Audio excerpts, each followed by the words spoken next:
TypeScript has one critical weakness. It disappears at runtime, which means your API responses, form inputs, and external data aren't actually type safe at all. This is where Zod comes in. It brings real type safety to runtime. And in the next 15 minutes, I'll show you everything you need to start using it. To set up Zod in your project, just open up your terminal and run npmi Zod just like this, and that's all you need for setup. The core of Zod is defining schemas that you can validate types with. Let's make our first schema. Zod schemas are defined as regular variables. For our first one, we can make it by saying const, we'll call it my schema, equals z.string. If we put our cursor on z and do control period, it will bring up the quick fix menu, and we can import z from Zod. There's always going to be two options here, one default import and one named import. It doesn't matter which one you choose, just choose one of them, and that'll import it from Zod. The way Zod schemas work is they all come from this z import right here. From here, you can call different primitives as methods. If I want to validate a string, this is how I would do it, z.string. If I want to validate a number, this can be z.number. If it's a boolean, it can be z.boolean. That's all you've got to do. You have a type you want something to adhere to, so you call z dot and then whatever the type is, so in this case, boolean. How does the runtime validation actually come into play? All Zod schemas support the parse method. For example, down here, I can just call my schema.parse just like this. This right here is going to be our validator. I can pass in any value into the parse argument here, and Zod will validate the value and make sure it adheres to this schema. So what I can do is below our schema, I'll make a new variable. I'll just call it const some var. I'm going to set it to true. And then I can pass through some var to the parse call. And then I will just wrap all of this in a console log so I can log out the result of this. If I go ahead and save this, you can see the console just displays true. This is a good sign. This means that some var properly adheres to my schema. My schema expects a boolean, some var is a boolean, so it's all happy. However, let's see where the runtime validation really comes into play. If I make the variable mismatch from the schema, so for example, some var is not true, but instead is the string true, and I now save this, we're going to get an error in our console, a Zod error. And it's going to say we expected a boolean because my schema is a boolean, instead we received a string. And this right here is the magic of Zod. If I have a type that does not conform to what it should, so in this example some var, we get an actual runtime error instead of just a warning in VS Code like regular TypeScript. If I change my schema to instead expect a string instead of a boolean, and I save it, now it's going to be happy again, because my schema and my variable are aligned. But, of course, if I again disconnect this and make this, let's say, a number, for instance, we're going to go back to getting an error. In this case, saying expected string, but we received a number. This right here is the core of Zod. Actual runtime validation and errors if your variables are not of the correct shape. Not just warnings or red squiggly marks, but actual errors being thrown to let us know that something has gone wrong. Let's now expand on this. Typically, Zod is going to be used with API calls or forms, meaning you're not just going to validate an individual variable like a single string. Usually what you're going to validate will be an object or an array or a more complex data type, so let me show you how to handle those. To validate an object in Zod, you just need to make your schema call z.object just like this, similar to how you would call any of the other primitives. And in here, you can pass in an object and you can specify what you want in your object. For this particular schema, let's say this is a user schema. So I'll rename this to just be user schema, and we'll expect this object right here to be some sort of user object. In this object, the key should be the actual property name and the value will be the Zod type. So if I wanted a name field, a name is obviously a string, so I could say name going to be a z.string. I'll add a few more, so I have age, which is going to be z.number. Then I want to have is cool, which is z.boolean. Now, if I want to validate the schema, I need to make sure whatever I pass into it matches this type. So down here, I've just created a new variable called myUser and given it 3 properties that match the schema and their correct types. Because all of these fields match our Zod type perfectly, if I go ahead and save it and look at our console, it should be happy because it just prints it out. If I suddenly break away from the schema, and let's say I make is cool a number when it really should be a boolean, and now I save it, we're of course going to get a Zod error, saying expected boolean, but we received a number. Zod of course simply catches the fact that this type right here does not adhere to this exact shape, so it'll throw the error. With objects in Zod, you can do any level of nesting. Typical API responses might have an object inside of an object, and Zod supports that easily. So for example, if I want to have, let's say, another property in here called chords, it'll just be coordinates, I can say this would be a z.object that has 2 properties, lat, which is z.number, and lon, which is also z.number. And now I have nested objects. This user is a whole object, and we have another object inside of it called chords. You can nest things like this as little or as much as you want. Zod allows it fully. Of course, if I go ahead and save this, we're going to get a Zod error because my user is missing the coordinates. So let's add those real quick.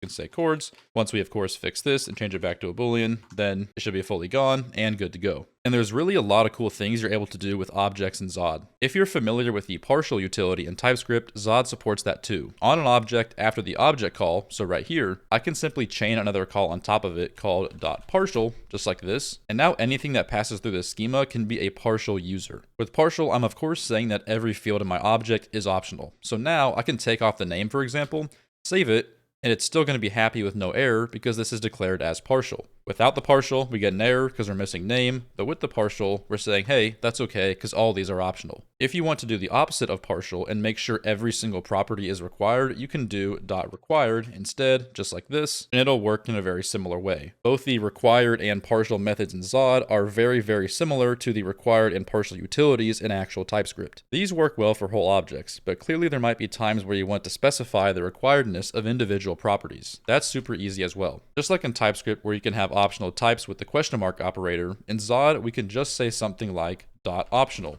just like this. So if I add this optional call to our age, we're saying we don't require an age anymore. So if I have it, it's completely fine. If I, of course, add my name back real quick. So if I have age, it's completely fine. If I remove age, it's also still fine because I'm saying age is optional, it's not required. I want to make a really important point here that this type of chaining that you're seeing right here is exactly how Zod works. Saying z.number.optional, we're chaining these two methods together. And many times in Zod, you're going to see this chaining. These chains can be as long as we want for as many properties as we need. So I'll talk about this more in just a second, but there's other utilities on these different types that we can use. Like for example, numbers, I can do min. And every time you do something, you just chain it with what's already there. So now we have three methods chained together. This is how Zod works, and you're going to see this pattern a lot. One thing you can do that is very practical in many real apps is defaulting a value to something if it comes back undefined. For example, let's say this age right here is still optional. But in the event that it's completely omitted, I want to go ahead and default it to, I don't know, 7. So instead of optional, we can actually replace this with default.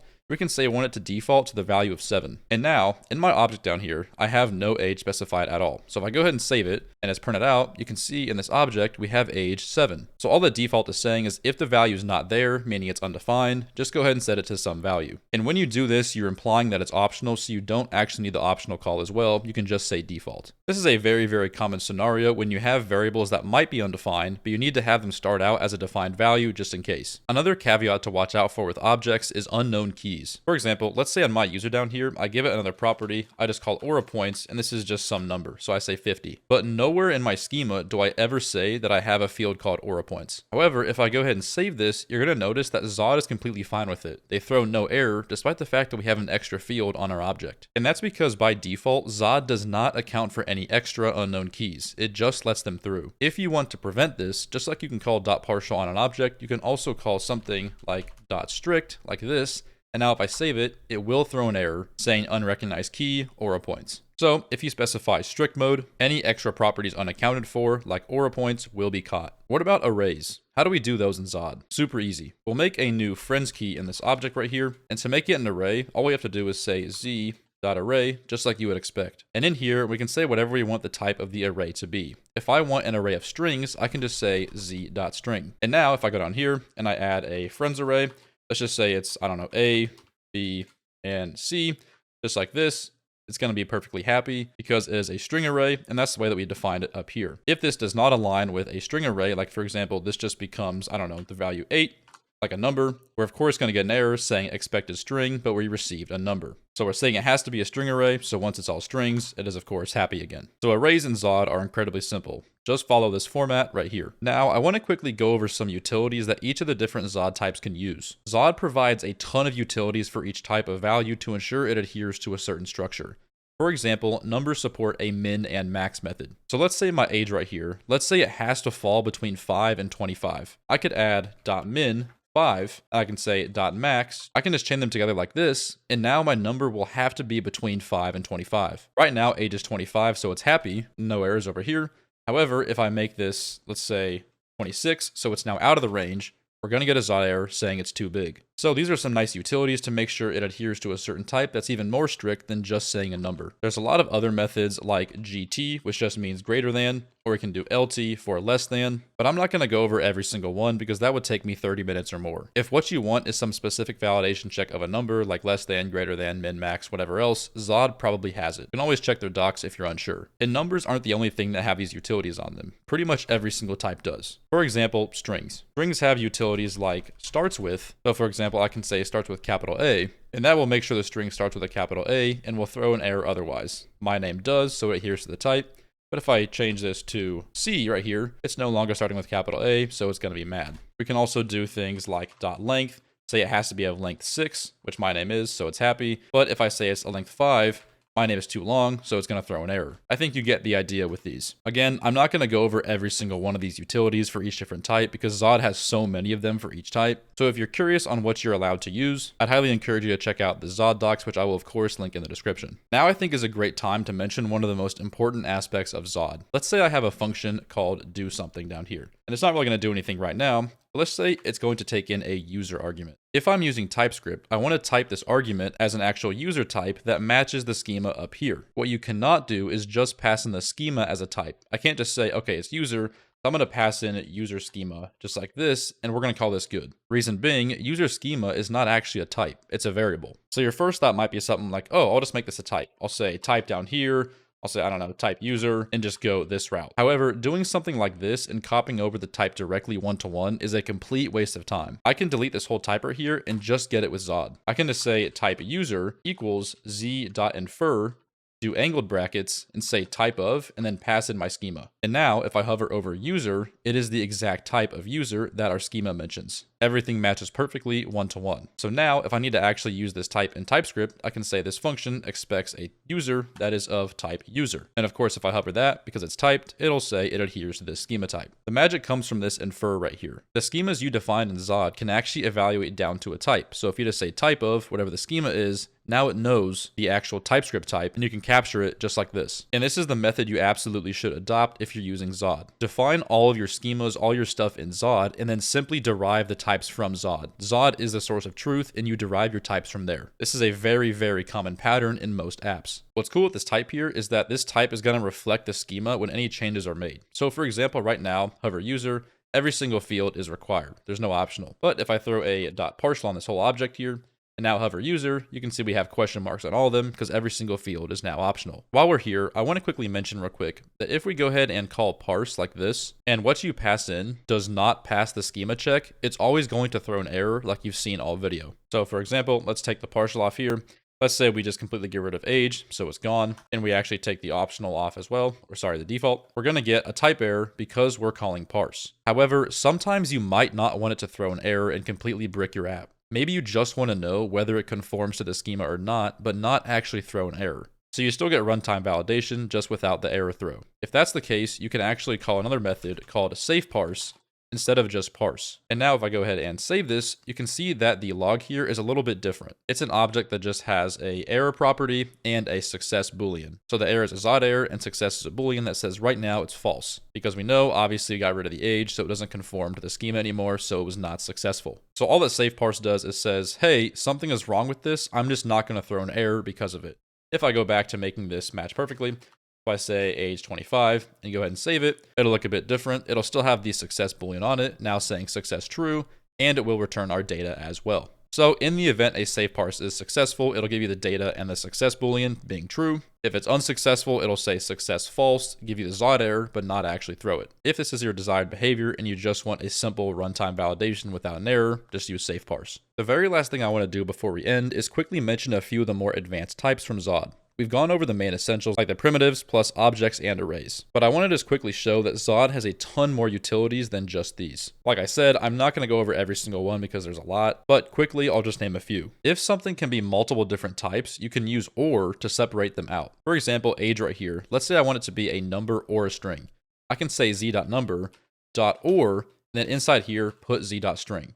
Now if I hover user, it's going to say string or number. Another thing, oftentimes you need to constrain a type beyond just its primitive. For example, let's say we have another value in our schema called show, and this will typically be a string. But let's say in the case of this example, show is only one of two possible strings. It's either the string open or the string closed. Technically z.string works, but if it can only be those two particular strings, I can narrow it down even better. To do that, all we have to do is call z.literal, meaning it's going to be a literal value, pass in an array, and give it the values that it can be. So I'll say it can be open or it can be closed. And now if I hover over user, I'm going to say that show is either the literal open or the literal closed. Only one of those two possible strings and nothing else. I'd strongly recommend narrowing your strings down like this if you are able to, because it helps TypeScript just be that much smarter. If it can only be one of two particular values, you should make sure the Zod conforms to that. However, I do want to mention this doesn't have to be just strings. This could of course be anything. It could be a number. So now if I say 3 or closed and hover user, it's either 3 or it's the string closed. So any values work in here. If your value is literally only one possible value, you can just omit the brackets altogether and say, for example, 3, meaning show has to be the number 3 and nothing else. Just to name a few of the other types you can do, there's z.email for email validation, z.url, and if you have a unique ID, you can do z.uuid. You can also do dates. For example, if I had start date, I can say z.date just like this if I happen to have a date object. If your object matches the record type in TypeScript, you can do z.record, saying this is what the keys are and this is what the values are. Another few Zod types are undefined, null, nullable, and nullish. Just like TypeScript, things like nullable require arguments to be passed in. So you typically wrap it around a whole object. And then we have one-to-one TypeScript support with things like some_any, we have z.any, we have unknown, and then we also have never. What I'm trying to show you here is that pretty much if it exists in TypeScript, it likely exists in Zod as well. So whether it's any, unknown, never, null, whatever you could possibly think of, Zod probably has a utility for it. This list right here is definitely not exhaustive because Zod has so many utilities and it would take me a whole hour to go over every single one. If you're ever unsure of which Zod type to use or you're not sure if it's supported, always check the Zod docs. They have all the different utilities documented well and their use cases. I'll link the Zod docs in the description for your reference. That's all the time we've got for this video. Hopefully this gave you an incredibly straightforward understanding of Zod and how to use it at a basic level. If you haven't already, I definitely recommend giving it a try. You won't regret it. That being said, take care everyone, and I'll see you in the next one.